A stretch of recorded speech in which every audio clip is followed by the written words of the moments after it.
कि पल दो पल का क्या भरोसा है, कि पल दो पल में क्या हो जाए पता नहीं तकदीर का। और अजबिद भैया कोई ना जाने तो अजब खेल है रघुवीर का। यही धर्म से हो गए हैं पार की जैसी आराम। जब बोले जब राम का नाओ, राम भजन में लगी लगन। मीराबाई सुना वह भजन की जैसी आराम। कुछ न गए जीवन के साथ, ओ नर्मदा मैया की बांध के जय। आया रे बंदे, हाथ पसारे जाना पड़ेगा जैसी आराम। जय हो नर्मदा मैया की जय। तकदीर का अद्भुत जय हो भैया कोई न नर्मदा जाने मैया की जय। रघुवीर का जय सिया राम। अरे हरि भजन को ले लो रे मनाए जय सिया राम। घड़ी में आए पल में जाए, घड़ी पलक तो बांधी न जाए कि जय सिया राम।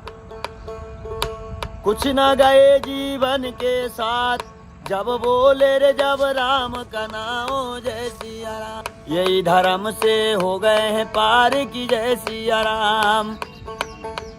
जब बोले जब राम का नाम, राम भजन में लगी लगन।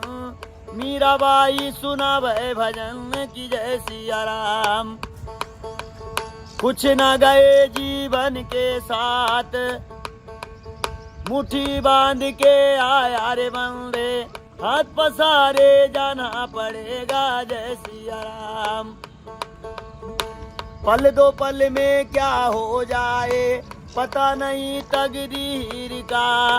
अद्भुत भैया कोई न जाने अजब खेल रघुवीर का जय सिया राम। अरे हरि भजन को ले लो रे मनाए जय सिया राम। घड़ी में आए पल में जाए, घड़ी पलक तो बांधी न जाए कि जय सिया नर्मदे हर। कुछ न गए जीवन के साथ, जब बोले रे जब राम का नाम जय सिया राम। महाराज जी नर्मदे हर। आज हम फिर महाराज जी के पास हैं, माँ नर्मदा जी के तट पर महाराज जी के सानिध्य में। आज हम फिर से सत्संग करें और महाराज जी की भोजन प्रसादी बन रही है।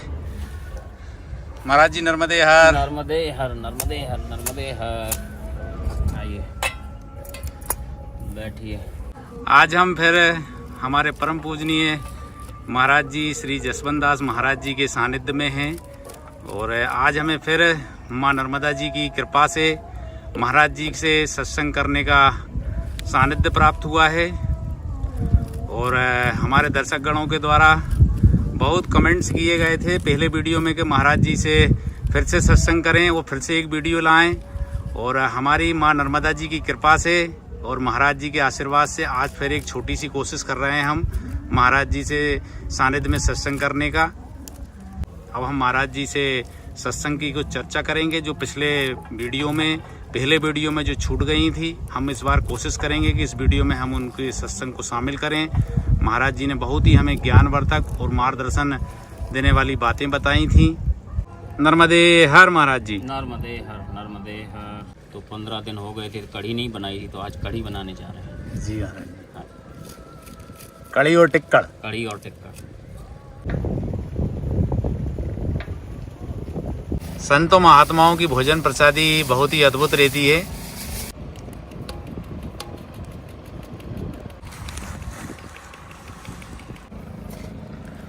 ये हम देख रहे हैं कढ़ी में मठे में बेसन घोल लिया है महाराज जी ने। ये हल्दी डाल दी है। अच्छा, सरसों के तेल से बनाते हैं महाराज जी कढ़ी।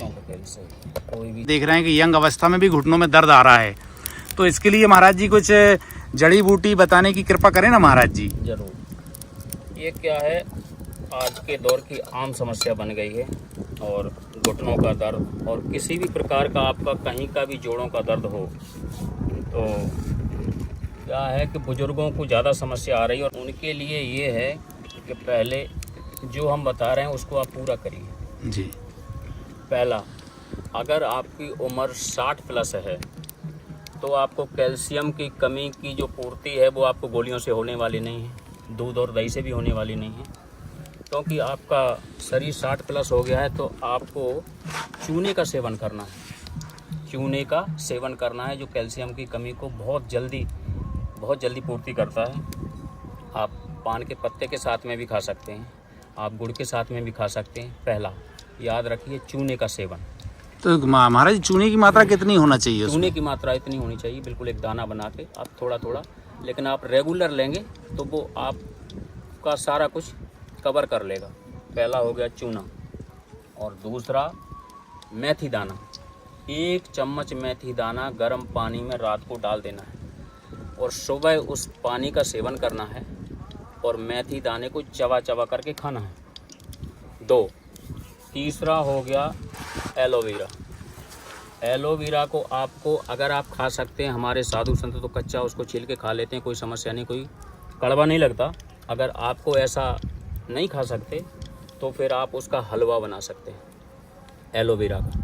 वो सबसे जल्दी चिकनाहट होती है, वो सबसे जल्दी वहाँ पहुँचता है जहाँ आपका खून काला हो जाता है, जमा होता है, सबसे जल्दी एलोवेरा काम करता है।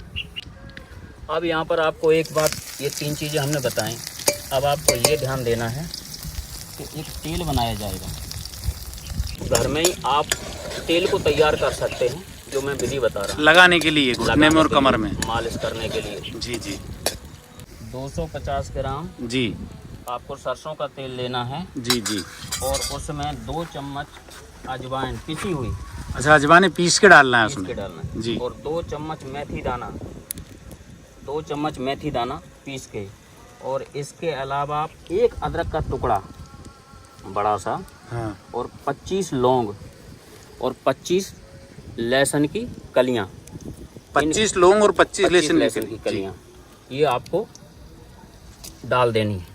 और फिर आप 3-4 हल्की आंच में उसको तेल को पकाइए जी। और इनको छान के आप रख लें। और जब भी लगाना है तो इसको कितनी देर तपाना है? 3-4 उबाले आ जाए, 3-4 मतलब वो तेल कम हो जाए, कम हो जाए तो फिर इसको आप एक बोतल में छान के रख सकते हैं। और जब भी लगाना हो तो धूप में बैठ के, या धूप की आपके पास सुविधा ना हो, कहीं शहर में रहते हो तो आप उसको सेक सकते हैं। धूप की अगर व्यवस्था नहीं है तो आप कपड़े से उसको सेक सकते हैं, तेल लगा के मालिश करने के बाद कर सकते हैं। अगर आपने पूरा कोर्स कर लिया तो समझ लो कि आपकी जो घुटनों की समस्या है या कहीं भी आपके जोड़ों की समस्या है वो पूरी तरह खत्म हो जाएगी। आपको दर्द रहेगा नहीं, लेकिन आपको करना पूरा पड़ेगा। जैसे मैं एक चीज़ बताएं, ये कितने दिन तक सेवन करना पड़ेगा? ये आपको 1-1.5 महीना सेवन करते रहिएगा, आराम लगने लगेगा? आराम नहीं लगने लगेगा, 1-1.5 महीने बाद आप रिजल्ट देखिएगा, आपके दर्द रहेगा ही नहीं, कहीं का भी दर्द, कैसा भी दर्द। और ये कड़ी का तड़का लगा दिया है महाराज जी ने, इसमें खड़ा धना भी डाला है महाराज जी ने, हरी मिर्ची है, अदरक है और हींग भी है महाराज जी, है ना? हाँ।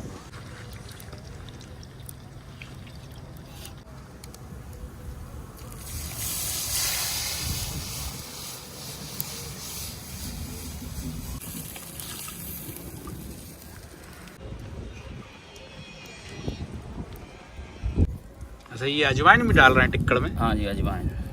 महाराज जी जैसे कि एक हमारे दर्शकगण हैं, पहले वीडियो में उन्होंने एक कमेंट्स करा था कि भैया आप माँ नर्मदा जी के तट का इतना महत्व क्यों बताते हैं, तो महाराज जी थोड़े से इस विषय पर कुछ बताने की कृपा करें ना महाराज जी। दर्शकगणों ने जिसने भी कमेंट किया है तो मैं बताना चाहता हूँ कि आप नहीं बताते महिमा, महिमा उनकी वेद पुराण धर्म ग्रंथ साधु संत बताते हैं। और हम जो महिमा बताते हैं वो अपनी तरफ से नहीं बताते, जो भी वर्णित है शास्त्रों में, जो भी साधु संतों से धर्म ग्रंथों में, उसके हम बाहर नहीं बताते। तो माँ नर्मदा की जिसने महिमा जानी और एक बार सुन ली, अगर उसने संत समाज में बैठ के अगर कहीं कथा भागवत में सुन ली तो वो दूसरी बार ये प्रश्न नहीं करेगा। क्या इस धरती पे कोई ऐसा तीर्थ हो जो बिल्कुल मुफ्त का हो?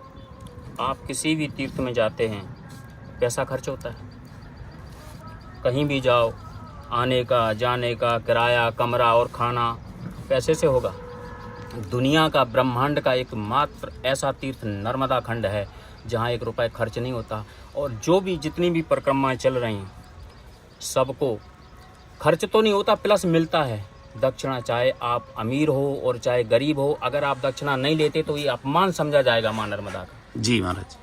आपको समर्पण होके प्रदक्षिणा करनी है, आपको उसके शरण में रह के प्रदक्षिणा करनी है। अगर कोई देता है तो ऐसा नहीं कि हम अमीर हैं नहीं लेंगे, लेना पड़ेगा, क्योंकि आप माँ नर्मदा की प्रदक्षिणा कर रहे हैं।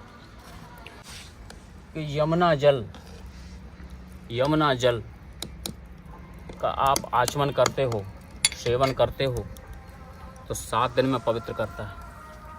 सरस्वती जल का आप आचमन करते हो, सेवन करते हो, ये मैंने धर्म ग्रंथ कह रहे हैं, तो 3 दिन में पवित्र करता है। और गंगा जल का अगर आप सेवन करते हो तो उसी दिन पवित्र करता है। और नर्मदा जल का अगर आप सेवन करते हो तो उसी क्षण पवित्र करता है। ये साधु संत और धर्म ग्रंथ कह रहे हैं। दूसरा, यमुना जी में आप 7 बार स्नान करोगे, जो पुण्य फल मिलेगा। सरस्वती जी में आप 3 बार स्नान करोगे, जो पुण्य फल मिलेगा। गंगा जी में आप 1 बार स्नान करोगे, जो पुण्य फल मिलेगा। वो पुण्य फल नर्मदा जी के दर्शन मात्र से मिल जाता है। ये धर्म ग्रंथ और साधु संत कह रहे हैं। अब नर्मदा खंड में सबसे सुरक्षित जगह नर्मदा खंड में राम राज्य स्थापित देखा जाता है। मैं प्रमाण के साथ आपको प्रमाण दे सकता हूँ। आज हम देख रहे हैं देश दुनिया में महिलाओं की सुरक्षा, माता बहनों की सुरक्षा को लेकर सवाल खड़े होते हैं। नर्मदा खंड में जो परिक्रमा चल रही है और लाखों की संख्या में चल रही है, कोई थोड़ी बहुत परिक्रमा नहीं चल रही। माताएं बहनें अकेले परिक्रमा करने आ रही हैं और 4000 किलोमीटर की परिक्रमा है। आप बताइए मेरे को, माँ के जो शरण में आ गया उसकी सुरक्षा माँ करती है। किसी की औकात नहीं है तो कोई आंख उठा करके देखे नर्मदा खंड में।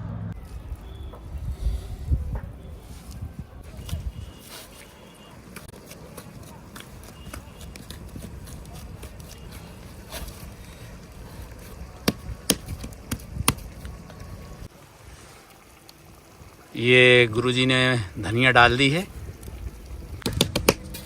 अब महाराज जी ये राम रोड टिक्कड़ बना रहे हैं। ये बहुत ही अद्भुत है और एक ही टिक्कड़ बनता है ये राम रोड। एक टिक्कड़ में जो है 8-10 लोगों की भोजन प्रसादी हो जाती है।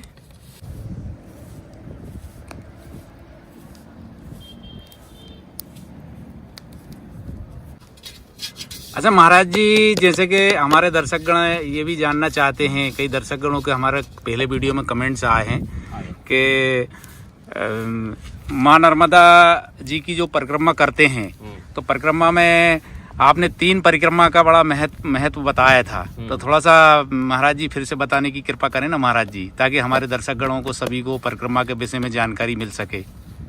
हाँ, जो उस दिन प्रसंग अधूरा रह गया था तो उसमें 3 परिक्रमा के बारे में हम बताने वाले थे कि 3 परिक्रमा वो कौन सी हैं जो शास्त्रों में वर्णित हैं। अब जैसे जो आजकल परिक्रमा चल रही हैं वो समय के हिसाब से स्वरूप बदला है, बताता हूँ आपको। जैसे परिक्रमा क्या है, विष्णु पुराण के 5वें अध्याय में लिखा है कि परिक्रमा किस देवी देवता की कितनी करनी चाहिए। अगर कोई सूर्य देव की परिक्रमा करता है तो 7 की जाती हैं। सूर्य 5 देव में एक हैं। सूर्य को कभी जल नहीं चढ़ाया जाता, सूर्य को हमेशा ही अर्घ दिया जाता है। तांबे का पात्र हो, टूटी वाला लोटा हो, जैसे हम शास्त्रों की भाषा में अर्घा बोलते हैं। जल चढ़ाने का दोष लगता है और वो चलता रहना चाहिए। 7 बार आप घूम जाओ दाहिने हाथ पे खड़े होकर, सूर्य की परिक्रमा भी हो गई और अर्घ भी दिया गया। अगर कोई भगवान विष्णु के किसी भी स्वरूप की परिक्रमा करता है तो 4 की जाती हैं। अगर कोई देवी दुर्गा के किसी भी स्वरूप की परिक्रमा करता है तो 1 ही की जाती है। अगर कोई हनुमान जी और गणेश जी की परिक्रमा करता है तो 3 की जाती है। अगर कोई भगवान भोलेनाथ की परिक्रमा करता है तो जलेरी पार नहीं की जाती, आधी प्रदक्षिणा होती है। और हमारे यहाँ देवी देवताओं की नहीं, पेड़ पौधों की परिक्रमा होती है। अगर कोई पीपल, आंवला और तुलसी की पूर्ण प्रदक्षिणा करता है तो 108 की जाती है। 7, 5, 11 करे वो अलग विषय है। तो शनिदेव की अगर कोई परिक्रमा करता है तो 7 की जाती है। गौ माता की कोई परिक्रमा करता है तो 9 की जाती है, श्रृंगार करके। तो उसी क्रम में परिक्रमा 3 कौन सी है मैं बताता हूँ आपको। माँ नर्मदा की परिक्रमा विशेष जो वेद व्यास जी महाराज ने स्कंद पुराण के रेवा खंड में और कई धर्म ग्रंथों में बहुत अच्छे से उनका वर्णन किया। पहली परिक्रमा है 3 साल 3 महीने और 13 दिन की पहली परिक्रमा। उसका नियम ये है कि 3 साल 3 महीने 13 दिन की जो परिक्रमा, उसका नियम ये है कि एकादशी को चला नहीं जाता। 3 साल 3 महीने 13 दिन में जितनी एकादशियाँ आप सब बाहर निकाल दो, जिस स्थान पे हो, जिस आश्रम पे, वहीं रुक जाओ। और अमावस्या को चला नहीं जाता। 3 साल 3 महीने 13 दिन में जितनी अमावस्या आती हैं सब निकाल दो। और पूर्णिमा को चला नहीं जाता। 3 साल 3 महीने 13 दिन में जितनी भी पूर्णिमाएँ आती हैं सब निकाल दो। इसके अलावा सूर्य ग्रहण को चला नहीं जाता। जितने सूर्य ग्रहण हैं सब निकाल दो। चंद्र ग्रहण को चला नहीं जाता। जितने चंद्र ग्रहण हैं सब निकाल दो। इसके अलावा आपको 3 चतुर्मासी आएंगे। देव सैनी एकादशी से लेकर देव उठनी एकादशी तक चला नहीं जाता, वो 1 साल चतुर्मासी का निकाल दो।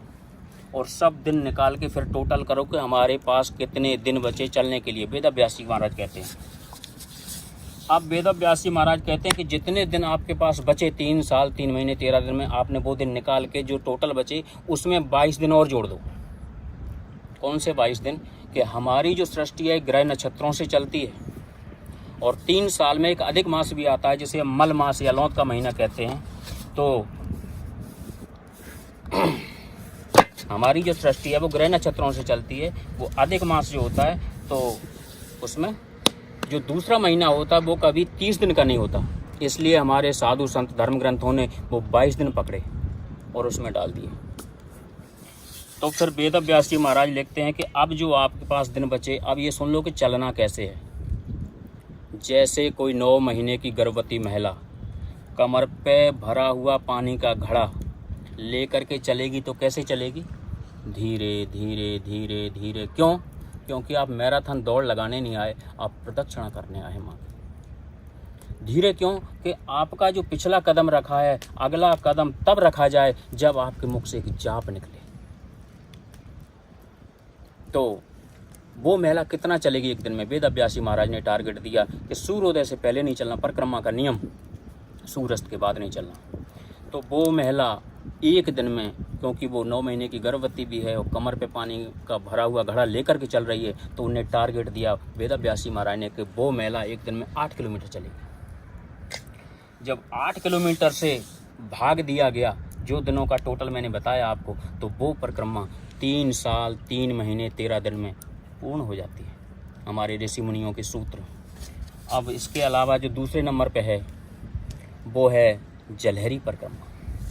जलहरी परिक्रमा का विशेष नियम कि जो 3 साल वाली परिक्रमा है वो आप कहीं से दक्षिण तट से उठा सकते हो, उत्तर तट से नहीं, दक्षिण तट से कहीं से उठा सकते हो। और जलहरी परिक्रमा है वो अमरकंटक से ही उठाई जाती है। जैसे भगवान भोलेनाथ की जलहरी पार नहीं करते, आप अमरकंटक से चलो, रत्ना सागर तक जाओ, समुद्र तक जाओ, और समुद्र आपको पार नहीं करना। और वो 7.5 साल की है उसका नियम। फिर आप वापस जाओ अमरकंटक, फिर उस तट पे जाओ समुद्र तक, फिर वापस आओ अमरकंटक, आपकी वो जलहरी परिक्रमा पूर्ण हो जाती है। अब जो तीसरे नंबर की परिक्रमा है, मतलब उसमें समुद्र को क्रॉस नहीं करना पड़ता, समुद्र को क्रॉस नहीं करना, 2 बार घूमना पड़ता है जलहरी परिक्रमा। तो अब जो तीसरे नंबर की परिक्रमा है वो इस दुनिया की ब्रह्मांड की सबसे कठिन परिक्रमा है, क्योंकि जब तीनों परिक्रमाएं करोगे तभी कुबेर का वरदान लागू होगा। कौन सी परिक्रमा? जिसे हम हनुमान परिक्रमा कहते हैं, जिसे हम बंदर कुंडनी परिक्रमा कहते हैं। तो उसका नियम आप सुन लो, बहुत कठिन नियम है। वो लाखों में कोई एक साधु संत करता है। क्या नियम है उसके? सबसे पहला नियम कि जैसे हनुमान जी लंगोटी में रहते हैं, आपको लंगोटी में ही रहना है, कोई वस्त्र नहीं पहन सकते आप, चाहे कितनी ठंड पड़े चाहे गर्मी चाहे पड़े, सर्दी हो, गर्मी हो, तूफान आए, बरसात हो, ऐसे ही नहीं। वो दुनिया की सबसे कठिन प्रदक्षिणा है, लंगोटी में ही रहना है। दूसरा नियम, पका हुआ नहीं खा सकते आप, कच्चा खा सकते हो, कच्चा दूध पी सकते हो, फल खा सकते हो। अगर कोई मान लो श्रद्धालु देने आ जाए, दानदाता बहुत है नर्मदा खंड में, और उसे नहीं पता कि हनुमान परिक्रमा होती क्या है, मान लो देने आया तो उसका अपमान नहीं करना, ले लेना है। वो आपकी समझ से अगर कोई चावल दे गया तो कमंडल में फुला के खाओ, कूट के खाओ, कैसे खाओ, पर पका के नहीं खा सकते। आटा घोल के खाओ, कैसे खाओ, लेकिन पका के नहीं खा सकते। अब अगर आपको ठंड लग रही है तो पेड़ की जो प्राचीन हमारे ऋषि मुनि साधु संत छाल ओढ़ते थे, वो आप छाल ओढ़ सकते हो। कपड़ा नहीं पहन सकते। कपड़ा नहीं पहन सकते। और रहने की जगह बता दूं कि उसमें 2 ही जगह रुका जाता है, किसी आश्रम में नहीं जाया जाता, किसी के घर नहीं जाया जाता, हनुमान परिक्रमा में, हनुमान मंदिर या राम मंदिर में ही रुक सकते हो। और एक विशेष नियम हनुमान परिक्रमा का कि माँ नर्मदा को जगह जगह पार करना होता है उसमें, इसीलिए उसको बंदर कुंदरी नाम दिया गया है। इस तट से उस तट, इस तट से उस तट पार करना है। अब वो आपकी समस्या नाव से करते हो, तैर के करते हो या किसी पुल से करते हो, वो आपकी समस्या है, लेकिन पार करना है। और ये भी देखना है कि जहाँ से आपने माँ नर्मदा को पार की, जैसे ये खाली जगह रह गई, तो उस तट से जब आओगे तो वहीं से पार करना है कि वो जगह भरी जाए, विशेष ध्यान रखना है। तो वो इस दुनिया की, इस ब्रह्मांड की सबसे कठिन परिक्रमा है, इसलिए कोई लाखों में एक साधु संत करता है। तो ये 3 प्रकार की परिक्रमा। अच्छा गुरुजी, एक परिक्रमा और हम देख रहे हैं कि हमारे मुनि वशिष्ठ महाराज हैं और आनंदी वाले महाराज हैं, जिन्होंने माँ नर्मदा जी की दंडवत परिक्रमा लगाई है। वो भी ब्रह्मांड की एक बहुत ही कठिन परिक्रमा मानी जाती है। तो दंडवत परिक्रमा का क्या महत्व है महाराज जी? इसे हम हठ योग कहेंगे, हठ योग जी। कठिन साधना करना, हठ योग। कोई आपने देखा होगा काफी कठिन परिक्रमा है वो। कोई एक पैर से खड़ा है, दंडवत कर रहे हैं, शरीर को कष्ट देना, ये हठ योग में आता है। अच्छा अच्छा।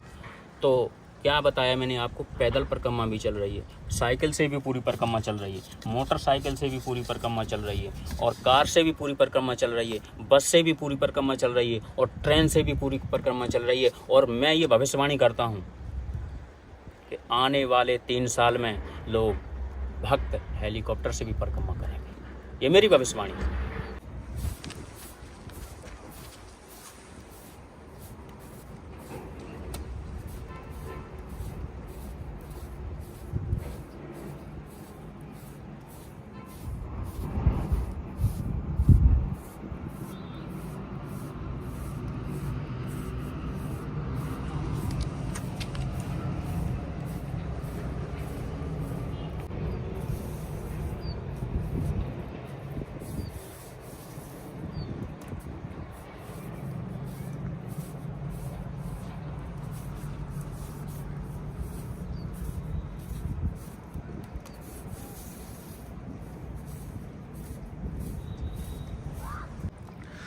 और अब ये गुरुजी ने, महाराज जी ने रामरोड टिक्कड़ जो है डाल दिया है अग्नि में सेकने के लिए।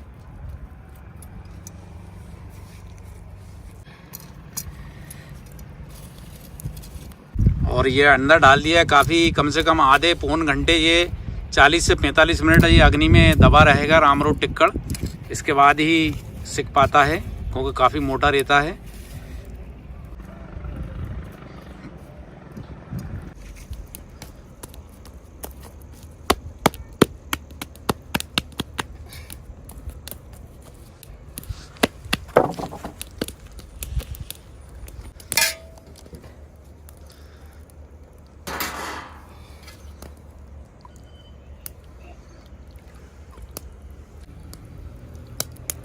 और ये कड़ी बना ली है, पूरे भोजन प्रसादी तैयार हो गई है। और ये महाराज जी ने घी रखा है। अच्छा, टिक्कड़ के, रामरोड टिक्कड़ के साथ घी, गुड़ और कड़ी खाने का, ग्रहण करने का आनंद ही कुछ और होता है।